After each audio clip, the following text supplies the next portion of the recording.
Hello everyone, आज हम बात करेंगे सीटेट की, जो कि प्राइमरी स्तर का पेपर है हमारा। तो देख लेते हैं क्या है इसमें। जो हमारा पेपर होगा वो 150 मिनट का होगा, और यानी कि 2.5 घंटे का। और इसमें 5 सब्जेक्ट आते हैं हमारे। पहला है बाल विकास यानी कि CDP। दूसरा है भाषा प्रथम, हिंदी या इंग्लिश या संस्कृत ले सकते हैं। हिंदी कॉमन है, संस्कृत या इंग्लिश ले सकते हैं भाषा द्वितीय में। मैथ है और पर्यावरण अध्ययन यानी कि EVS है। 150 प्रश्न होंगे जो कि 150 मिनट अंक के होंगे, ठीक है। और सभी में 30-30 क्वेश्चन होंगे आपके, जो कि 30 अंक के होंगे, यानी कि एक क्वेश्चन 1 नंबर का होगा। बात करते हैं आगे। ये हमारा 1 फरवरी 2023 का पेपर है, प्राइमरी स्तर का 1 to 5 का, फर्स्ट शिफ्ट का। पहला क्वेश्चन है हमारा CDP का। विकास किससे प्रभावित होता है? विद्यार्थियों के व्यक्तिगत कारकों से, स्कूली माहौल से, या सामाजिक पारिवारिक प्रभाव से। तो इसका सही आंसर है हमारा ऑप्शन नंबर, सही है, सभी सही है, यानी कि ऑप्शन नंबर D। विकास एक निरंतर चलने वाली प्रक्रिया है। विकास को प्रभावित करने वाले कारक भी है, पोषण हो गया, शारीरिक रोग, विकार, अंतःस्रावी ग्रंथियाँ। तो ये तीनों को आंसर इसके सही है, यानी कि पहला, दूसरा और तीसरा। अगला क्वेश्चन है हमारा अभिकथन का। अभिकथन और तर्क के क्वेश्चन आते हैं। दूसरा है हमारा अभिकथन क्या कहता है? अभिभावकों और अध्यापकों को सुनिश्चित करना चाहिए कि सभी विद्यार्थियों के बाल्यावस्था अनुभव सकारात्मक हो। रीज़न,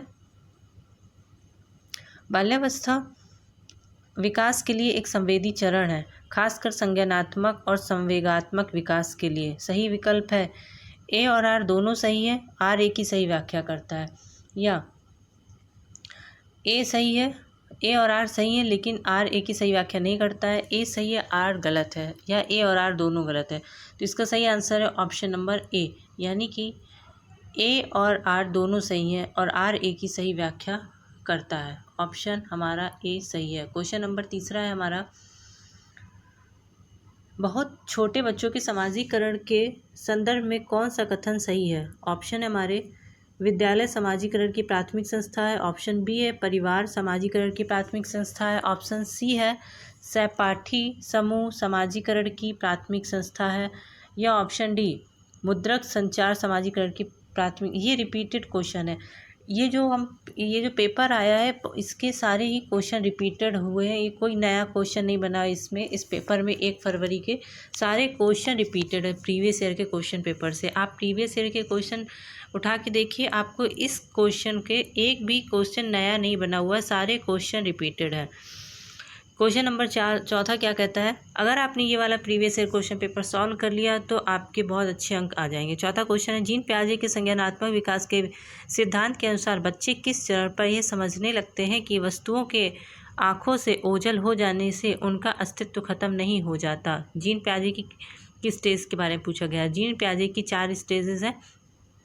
सेंसरी मोटर यानी कि संवेदीगामक, प्री ऑपरेशनल मूल संक्रियात्मक, कॉन्क्रीट ऑपरेशनल, फॉर्मल ऑपरेशनल। तो इसका सही आंसर है हमारा option number A। Option number A यानी कि सेंसरी मोटर। अब इसकी जीन पियाजे की जो विकास की स्टेजेस हैं वो ये 4 दी गई हैं। कभी कभार पूछ लेता है कि संवेदी गामक अवस्था हमारे यानी कि सेंसरी मोटर किस स्टेज में होती है, क्या वर्ष होती है? 0 से 2। वस्तु स्थायित्व विकसित करता है। और दूसरी स्टेज हमारा प्री ऑपरेशनल यानी कि पूर्व संक्रियात्मक अवस्था, कितने से कितने वर्ष तक होती है? 2 से 7 वर्ष तक के बच्चों को की जो स्टेज होती है वो पूर्व संक्रियात्मक अवस्था कहलाती है, जिसमें प्रतीकात्मक सोच विकसित होती है। तीसरा है मूर्त संक्रियात्मक अवस्था की स्टेज पूछ ली जाती है, किस वर्ष तक होती है? तो 7 से 11 वर्ष तक। मूर्त घटनाओं के बारे में तार्किक रूप से चिंतन करना। चौथा है हमारा औपचारिक संक्रियात्मक यानी 11 से 15 वर्ष की एज में। तो इस प्रकार हमारे 4 क्वेश्चन कंप्लीट हुए। क्वेश्चन नंबर 5वां है, कंकड़ों से खेलते हुए एक बच्चा यह खोजता है कि 2 कंकड़ों के 2 समूह मिलकर 4 कंकड़ों का एक समूह बनाते हैं। बच्चे द्वारा किया गया यह अनुभव क्या दर्शाता है? कंजर्वेशन, सेंट्रेशन, ईगोसेंट्रिज्म, या ऑब्जेक्ट परमानेंस यानी कि संरक्षण, केंद्रीकरण, आत्म केंद्रीयता, या वस्तु का स्थायित्व। इसका सही आंसर है ऑप्शन नंबर A, संरक्षण। ये क्वेश्चन बहुत बार रिपीट हुआ, मोस्ट इम्पॉर्टेंट क्वेश्चन है। क्वेश्चन नंबर 5वां। क्वेश्चन नंबर 6वां क्या कहता है? निशा अपना गृह कार्य पूरा करना सुनिश्चित करती है, ताकि गृह कार्य पूरा न होने के कारण अध्यापिका द्वारा शर्मिंदा किए जाने से बच सके। लॉरेंस कोहलबर्ग के नैतिक विकास के सिद्धांत के अनुसार इस प्रकार का तर्क चरण को दर्शाता है। एक जीन पियाजे हो गए, एक लॉरेंस कोहलबर्ग हो गए, ये हर बार पूछे जाते हैं, इनकी स्टेजेस पूछी जाती हैं। छठवां नंबर है, छठवें का सही आंसर इसका ऑप्शन नंबर बी, यानी कि इसकी स्टेज दी गई है pre conventional, conventional, post conventional and formal conventional. यानी कि जो हमारे लॉरेंस कोहलबर्ग के नैतिक विकास के सिद्धांत के अनुसार इस तरह का तर्क कोहलबर्ग के सिद्धांत के अनुसार 3 प्राथमिक स्तरों में विभाजित किया गया। ये स्तर दिए गए, पहला, दूसरा और तीसरा। एज पूछ ली जाती है कि पूर्व परंपरागत नैतिकता की स्टेज क्या, वर्ष क्या होते हैं, 4 से 10 वर्ष की मानी जाती है। पारंपरिक नैतिकता किस वर्ष से किस वर्ष तक, तो 10 से 13 वर्ष तक। उत्तर परंपरागत नैतिकता का वर्ष क्या है, 13 से 16 वर्ष। तो इसमें ये बहुत इंपॉर्टेंट क्वेश्चन है, ये हर बार रिपीट होता है, इसलिए ये जितना भी पेपर है ये सीडीपी का, ये पूरे रिपीटेड क्वेश्चन है, कोई भी नया क्वेश्चन नहीं, ये प्रीवियस ईयर के क्वेश्चन उठा के जो करते हो रख दिए गए। तो पूछता है कि पूर्व परंपरागत नैतिकता की स्टेज में क्या होता है, तो आज्ञाकारिता की और सजा, ये देख लीजिएगा इसको। दूसरा ये है, तीसरा अच्छा लड़का अच्छी लड़की अभिविन्यास। तो ये 3 जो हमारे वैज्ञानिक हैं लॉरेंस कोहलबर्ग और जीन पियाजे, इन्होंने जो स्टेजेस दिए हैं उनके बारे में एक बार पढ़ लीजिएगा, इससे क्वेश्चन रिपीट होते हैं। डायरेक्ट क्वेश्चन पूछ लेता है कि इस स्टेज को किस नाम से जाना जाता है। क्वेश्चन नंबर 7 है, लेव वाइगोत्स्की का सिद्धांत, ये तीसरे हमारे वैज्ञानिक हैं। लेव वाइगोत्स्की का सिद्धांत मुख्यतः डैश विकास पर पड़ने पर प्रभाव की व्याख्या करता है। एक जीन पियाजे, एक लॉरेंस कोहलबर्ग और एक लेव वाइगोत्स्की, ये 3 वैज्ञानिक जरूर हर बार पूछे जाते हैं और ये फिर पूछ लिया गया है। प्रीवियस ईयर के क्वेश्चन हमने कराया, उसमें देख लीजिएगा, ये तीनों वैज्ञानिक पूछे गए हैं। तो पहला हमारा जैविक परिपक्वता संवेगात्मक, दूसरा आरोपण प्रतिरूप नैतिकता, फिर तीसरा है हमारा सांस्कृतिक उपकरणों संज्ञानात्मक, डी है हमारा रिवॉर्ड्स एंड पनिशमेंट बिहेवियर। तो इसका सही आंसर है option number C, culture, tools and cognitive. Lev Vygotsky के बारे में यहाँ पे दिया गया है, इसको पढ़ लीजिएगा। क्वेश्चन नंबर 8 क्या कहता है, लेव वाइगोत्स्की से दूसरा क्वेश्चन है ये हमारा। लेव वाइगोत्स्की के सिद्धांत के अनुसार एक अध्यापिका को क्या करना चाहिए। पहला है, संकेत और इशारे देकर विद्यार्थियों को उपयुक्त पाठ प्रदान करना चाहिए। ऑप्शन बी है, विद्यार्थियों के बीच सहभागिता और चर्चाओं पर प्रतिबंध लगाना चाहिए। ऑप्शन सी है, विद्यार्थियों की अधिगम प्रक्रिया में वयस्कों के पूर्ण हस्तक्षेप की प्रणाली अपनानी चाहिए। ऑप्शन डी है, विद्यार्थियों के परिवार को अनुकूलित करने के लिए बारंबार नकारात्मक पुनर्बलन देना चाहिए। तो इसका सही आंसर है ऑप्शन नंबर ए, संकेत और इशारे देकर विद्यार्थियों को उपयुक्त पाठ प्रदान करना चाहिए। इस प्रकार 8 क्वेश्चन हमारे कंप्लीट हुए। बढ़ते हैं अगले क्वेश्चन की ओर। क्वेश्चन नंबर 9 क्या है, एक प्रगति कक्षा निम्न में से किसे प्रधानता देती है। ऑप्शन है हमारे, अध्यापिका द्वारा चयनित पढ़ाने के लिए के तरीके को। ऑप्शन बी है, पाठ्यक्रम को पूरा करने को। ऑप्शन सी है, परीक्षा केंद्रित शिक्षा शास्त्रों को। ऑप्शन डी है, विद्यार्थियों के मतों और अनुभव को। तो इसका सही आंसर है हमारा option number D. Option number D, विद्यार्थियों के मत और अनुभवों को। क्या कहता है देख लेते हैं, इसका एक्सप्लेन यहाँ पे दिया गया है पूरा। एक प्रगतिशील कक्षा विद्यार्थियों के मतों के अनुभव को प्रधानता देती है। ठीक है, अगला क्वेश्चन नंबर 10वां है, हार्वर्ड गार्डनर के बुद्धि संकल्पना के अनुसार निम्न में से कौन सा कथन सही है। पहला है, बुद्धिलब्धि किसी व्यक्ति के भविष्य में सफल होने की संभावना का सबसे सटीक अनुमान है। ऑप्शन बी है, बुद्धि वातावरणीय कारकों द्वारा प्रभावित होती है। ऑप्शन सी है, व्यक्तियों में विभिन्न प्रकार की बुद्धियों के विभिन्न स्तर पाए जाते हैं। ऑप्शन सी है, बुद्धि के सामूहिक परीक्षण विद्यार्थियों के बुद्धि स्तर मापने का सर्वोत्तम जरिए। ये डायरेक्ट पेपर से ही आपकी क्लास हो रही है, ये बिल्कुल सही क्वेश्चन है और सही आंसर है, इसके कहीं भटकने की ज़रूरत नहीं है, ये बिल्कुल आपका पेपर ही है प्रीवियस ईयर का। तो इसका सही आंसर ऑप्शन नंबर सी, व्यक्तियों में विभिन्न प्रकार की बुद्धियों के विभिन्न स्तर पाए जाते हैं। हार्वर्ड गार्डनर भी बहुत ही इम्पॉर्टेंट क्वेश्चन है और ये पूरे पेपर के ये जो है ये सब इनकी आधार है। ये प्राइमरी का सीडीपी के जो पेपर होते हैं वो इन्हीं से ही क्वेश्चन बनते हैं हमारे। समकालिक सिद्धांतों के अनुसार किस प्रकार का कच्चा माहौल संज्ञान को सुसाधित करता है। ऑप्शन ए, मुद्रक संपन्न और संसाधन परिपूर्ण। ऑप्शन बी है, भयभूत और धमकी भरा। ऑप्शन सी है, अगम्य और बहिष्कारी। ऑप्शन डी है, उपदेशात्मक और पाठ्यपुस्तक केंद्रीय। तो इसका सही आंसर है option number A, print rich and resourceful. तो सही आंसर इसका ऑप्शन नंबर ए 11वां, 11 क्वेश्चन हो गया। क्वेश्चन नंबर 12 क्या कहता है? क्वेश्चन नंबर 12 है जेंडर। क्या है जेंडर? सामाजिक संरचनाओं द्वारा निर्मित होता है। बी पूरी तरह वंशानुगत कारकों द्वारा निर्धारित होता है। सी है आनुवंशिक लक्षण द्वारा पूर्व निर्धारित होता है। ऑप्शन डी है एक जन्मजात प्रवृत्ति है। जेंडर, तो इसका सही आंसर है ऑप्शन नंबर ए, सामाजिक संरचनाओं द्वारा निर्मित होता है। ये भी बहुत ही इंपॉर्टेंट है, आपका मोस्ट इम्पॉर्टेंट क्वेश्चन। जेंडर से क्वेश्चन जरूर बनता है, सीडीपी में हर बार आता है। क्वेश्चन नंबर 13 क्या कहता है? जीन पियाजे, फिर रिपीट हुआ जीन पियाजे के सिद्धांत में किसी वस्तु के सामने न होने की स्थिति में चिन्हों द्वारा उसे दर्शाकर काम करने की योग्यता क्या कहलाती है? समावेशन, लाक्षणिक प्रकार्यता, प्रतिवर्ती सोच या संरक्षण। तो इसका सही आंसर है हमारा ऑप्शन नंबर बी, लाक्षणिक प्रकार्यता।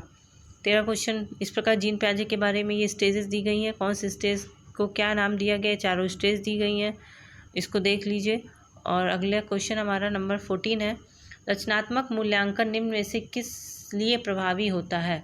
विद्यार्थियों में असफलता का निरंतर भय पैदा करने में, विद्यार्थियों के प्रदर्शन की एक दूसरे से तुलना करने में, विद्यार्थियों की अधिगम प्रगति को समझने में ताकि उन्हें तदनुसार सहायता प्रदान की जा सके।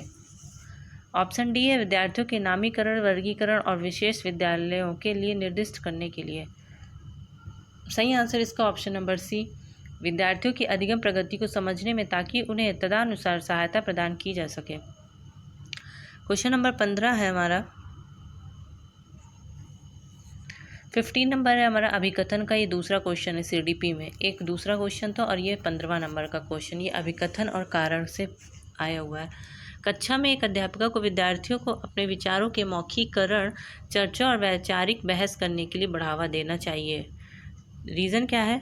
भाषा विकास और संज्ञानात्मक विकास किसी भी तरह एक दूसरे से संबंधित नहीं है। तो क्या है ये, सही है या गलत है? ऑप्शन ए हमारा, ए और आर दोनों सही है और आर ए की सही व्याख्या करता है। ऑप्शन बी है ए और आर दोनों सही है लेकिन आर ए की सही व्याख्या नहीं करता है। ऑप्शन सी है ए सही है लेकिन आर गलत है। ऑप्शन डी है ए और आर दोनों गलत है। तो आप देखिए क्या है इसका सही आंसर, कमेंट में बताइए हमको। तो इसका सही आंसर है हमारा ऑप्शन नंबर सी, यानी कि ए सही है आर गलत है। ए सही है और आर गलत है। हमारा ए सही है और आर गलत है, पहला ही सही है हमारा क्वेश्चन। 16 नंबर क्वेश्चन है, निम्नलिखित में कौन सा अवधान न्यूनता अतिक्रियाशीलता विकार यानी ADHD का प्रारूपिक लक्षण है? ये भी रिपीटेड क्वेश्चन है हमारा। पहला है लंबी अवधि के लिए केंद्रित रहना।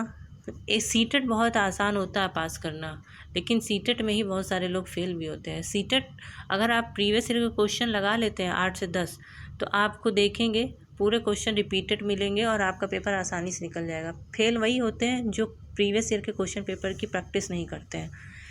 तो 16 नंबर क्वेश्चन का आंसर है हमारा ऑप्शन है लंबी अवधि के लिए केंद्रित रहना, धीमी क्रियाशीलता स्तर, सी है आवेगशीलता, डी है कार्य व्यवस्था के उच्च स्तर। पहली बात तो ये ADHD का फुल फॉर्म पूछ लेता है, तो इसका सही आंसर है ऑप्शन नंबर सी, आवेगशीलता। इसको एक्सप्लेन किया गया है, इस ADHD का फुल फॉर्म दिया है attention deficit hyper activity disorder. ये फुल फॉर्म पूछ लेता है, कई बार पूछा गया है, ये प्राइमरी और जूनियर दोनों में पूछा गया है। 17 नंबर का क्वेश्चन है, 17 नंबर क्या कह रहा है, निम्नलिखित में कौन सा कथन अधिगम आवश्यकताओं जैसे कि पठन वैकल्य, गुणज वैकल्य यानी कि इत्यादि के संदर्भ में सही है? ये हमारा ये डिसलेक्सिया जिसको बोलते हैं, डिसकैलकुलिया, डिसलेक्सिया, लर्निंग से पूछा गया ये क्वेश्चन, अधिगम से। ऑप्शन क्या है? अधिगम अशक्तता से जूझते सभी विद्यार्थी एक जैसे होते हैं। बी नंबर, अधिगम अशक्तता से जूझते विद्यार्थियों के अधिगम आकलन के लिए मानकीकृत परीक्षण सबसे बेहतर होते हैं। ऑप्शन सी है अध्यापक केंद्रित शिक्षा शास्त्र अधिगम अशक्तता से जूझते विद्यार्थियों के संज्ञानात्मक विकास को सुसाधित करने के लिए सर्वोत्तम होते हैं। ऑप्शन डी है अधिगम अशक्तता तंत्रिका संबंध और वातावरणीय दोनों तरह के कारकों से प्रभावित होते हैं। इसका सही आंसर है ऑप्शन नंबर डी। अब ये जो अब दिया गया है यहाँ पे, ये बहुत इम्पॉर्टेंट है कि डिसलेक्सिया क्या होता है, पढ़ने संबंधी विकार, डिसकैलकुलिया क्या होता है, गणित संबंधी विकार, डिस्ग्राफिया क्या होता है, लेखन से संबंधी। डिस्फेजिया क्या होता है? बोलने से संबंधी। डिस्प्रैक्सिया क्या है? लिखने और चित्रांकन संबंधी। अफेजिया क्या है? लैंग्वेज संबंधी। डिसऑर्थोग्राफिया क्या है? वर्तनी संबंधी। ये मोस्ट इम्पॉर्टेंट क्वेश्चन है, इससे हर बार 1 नंबर का क्वेश्चन जरूर आता है। तो इस क्वेश्चन का जो आंसर है वो ऑप्शन नंबर डी है। क्या कहता है डी नंबर? कि हमारा अधिगम, असक्तता, तंत्रिका संबंध और वातावरणीय दोनों तरह के कारकों से प्रभावित होता है। 18वां नंबर क्वेश्चन है हमारा, श्रवण बाधिता से जूझते विद्यार्थियों के लिए निम्न में से अधिगम का कौन सा तरीका प्रभावशाली नहीं होगा? Visual kinesthetic, lecture, activity based या मल्टी सेंसरी। तो इसका सही आंसर है हमारा option number C, activity based, क्रिया आधारित।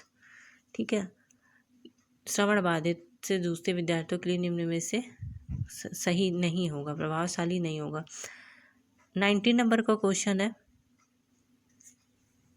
प्रतिभाशाली विद्यार्थियों की ज़रूरत को पूरा करने के लिए निम्न में से कौन सा कदम नहीं अपनाना चाहिए? नहीं पूछा गया। पहला है उत्तेजक संवर्धन गतिविधियां प्रदान करना।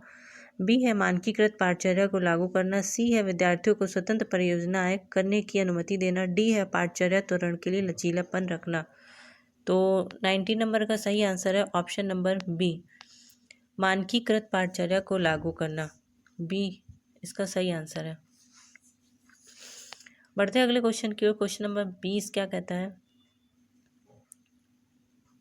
एक समावेशी कक्षा में स्वलीनता से जूझते विद्यार्थियों की जरूरतों को पूरा करने के लिए निम्न में से क्या प्रभावी होगा? ऑप्शन ए है अधिगम उपागम में निरंतरता रखना। ऑप्शन बी है कक्षा स्थिति में विभिन्नताएं और लगातार बदलाव करते रहना। ऑप्शन सी है उन्हें स्वयं को बड़े समूहों के सामने व्यक्त करने को कहना। ऑप्शन डी है उन्हें विशिष्ट संकाय में ही पढ़ाना। तो सही आंसर इसका ऑप्शन नंबर ए है, अधिगम उपागम में निरंतरता रखना। 20 क्वेश्चन कंप्लीट हुए हमारे। 21वां नंबर का क्वेश्चन है हमारा, अधिगम के सामाजिक संज्ञानात्मक मत के अनुसार विद्यार्थियों को किस प्रकार सबसे बेहतर सीखते हैं? विद्यार्थी किस प्रकार सबसे बेहतर सीखते हैं? ऑप्शन ए है वयस्कों की निष्क्रिय नकल द्वारा, अपने वातावरण से सक्रिय संलग्नता द्वारा, व्यवहार के बाह्य अनुकूलन द्वारा या असंदर्भित जानकारी के कंठस्थीकरण द्वारा। तो इसका सही आंसर है हमारा ऑप्शन नंबर बी, अपने वातावरण से सक्रिय संलग्नता द्वारा। 21 नंबर कंप्लीट हुए। 22वां नंबर का क्वेश्चन क्या कहता है? 22 नंबर का क्वेश्चन क्या कहता है? विद्यार्थी उस जानकारी को जल्दी भूल जाते हैं जो उनके जीवन से संबंधित होते हैं, प्रासंगिक संदर्भ में प्रस्तुत की जाती हैं, असंबंधित खंडों में प्रस्तुत की जाती हैं या उदाहरण का इस्तेमाल करके विस्तारित की जाती है। सही आंसर इसका ऑप्शन नंबर सी, असंबंधित खंडों में प्रस्तुत की जाती हैं। अगला क्वेश्चन है 23rd क्वेश्चन क्या कहता है? निम्नलिखित में कौन सा प्रक्रियात्मक ज्ञान का उदाहरण है? पौधारोपण के लिए मिट्टी कैसे तैयार की जाती है? A+B का होल स्क्वायर का सूत्र क्या है? भीतर को आज़ादी कब मिली? भातर को आज़ादी कब मिली? भातर गलत लिखा है, भारत है ये भारत है। ये इंग्लिश देख लीजिए, समझना है वो इंग्लिश जरूर देख लिया करिए। भातर लिखा है हिंदी में, भारत है।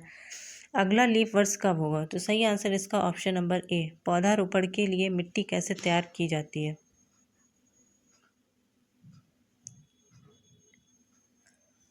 क्वेश्चन नंबर 24 है, अधिगम को सुसाधित करने हेतु एक अध्यापिका को क्या करना चाहिए? विषय वस्तु को विद्यार्थियों के सामाजिक संदर्भ से अलग रखना चाहिए। दूसरा है संप्रत्यय मानचित्रण के इस्तेमाल को हतोत्साहित करना चाहिए।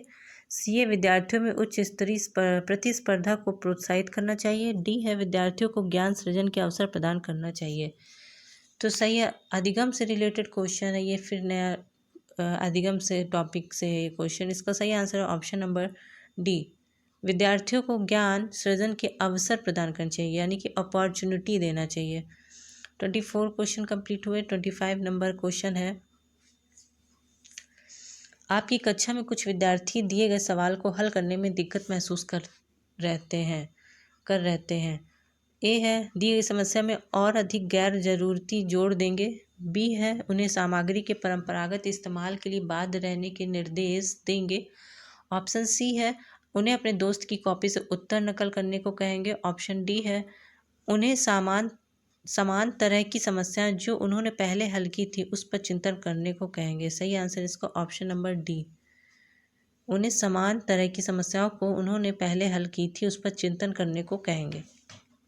बढ़ते हैं अगले क्वेश्चन की ओर। क्वेश्चन नंबर 26 है, एक ऐसा कक्षा माहौल तैयार करना जरूरी है जहां विद्यार्थी अपनी भ्रांतियों को व्यक्त कर सके। ये तीसरा है हमारा अभिकथन और तर्क वाला क्वेश्चन, कारण वाला। तीसरा, इसको समझना बहुत ज़रूरी है। तो एक ऐसा कक्षा माहौल तैयार करना जरूरी है जहां विद्यार्थी अपनी भ्रांतियों को व्यक्त कर सके। भ्रांतियों पर चर्चा करना अधिगम प्रक्रिया के लिए संगत महत्वपूर्ण है।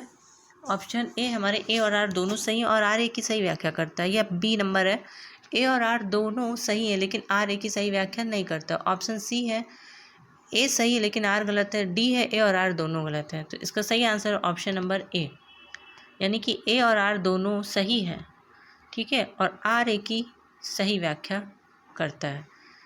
26 क्वेश्चन कंप्लीट हुए। 27 क्वेश्चन है हमारा, ये पढ़ के जाइएगा, बहुत ही इम्पोर्टेंट पेपर है ये। 27 नंबर का क्वेश्चन है, विद्यार्थी सीखने के लिए आंतरिक रूप से अधिक अभिप्रेरित होंगे अगर वे डैश के भाव को महसूस करेंगे। निराशा, शेम, जॉय या फ्रस्ट्रेशन। ऑप्शन नंबर सी, खुशी। अगर खुश होंगे बच्चे तो अच्छा महसूस करेंगे। 28 नंबर का क्वेश्चन है, विद्यार्थियों को किस प्रकार के लक्ष्य निर्धारित करने के लिए प्रेरित करना चाहिए। पहला है हमारा महारत अभिमुखी, परफॉर्मेंस ओरिएंटेड, वर्क अवॉइडेंट या कंपटीशन डायरेक्टेड। तो सही आंसर इसका पहला, मास्टरी, यानी कि महारत अभिमुखी ओरिएंटेड। 28 क्वेश्चन 29 नंबर क्वेश्चन है हमारा, अधिगम से रिलेटेड फिर क्वेश्चन आया।